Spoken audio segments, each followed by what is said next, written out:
Aucun signe dans cet imperturbable paysage ne laisse imaginer les préparatifs à quelques mètres de là, une sorte d'expédition punitive, la chasse à l'ambroisie. Taille 9, voilà. Taille 9. Donc voilà, ça va nous permettre d'arracher les jeunes pousses. Gants obligatoires à cause des risques d'eczéma pour arracher cette plante qualifiée par les botanistes d'envahissante et d'exotique, autrement dit non désirée. L'ambroisie est rapidement repérée, c'est la bonne période pour la déraciner. Il faut la gérer avant qu'elle monte en fleurs, c'est-à-dire juin-juillet. Fin juillet, début août. Là, nous l'avons vu sur le site, elle est en train de développer sa hampe florale et du coup, dans les fleurs, il y a les pollens qui sont allergisants.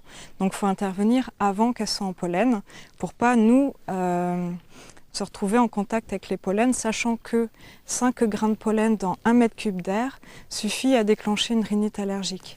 Et c'est bien le problème de l'ambroisie, comme les graminées, elle provoque des allergies jusqu'à l'asthme.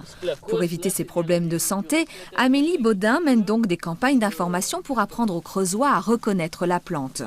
On la retrouve dans des prairies non cultivées ou sur les bords des chemins et elle se propage notamment par le passage de véhicules. En Rhône-Alpes, la région la plus touchée en France, 250 000 habitants déclenchent chaque année une allergie à l'ambroisie.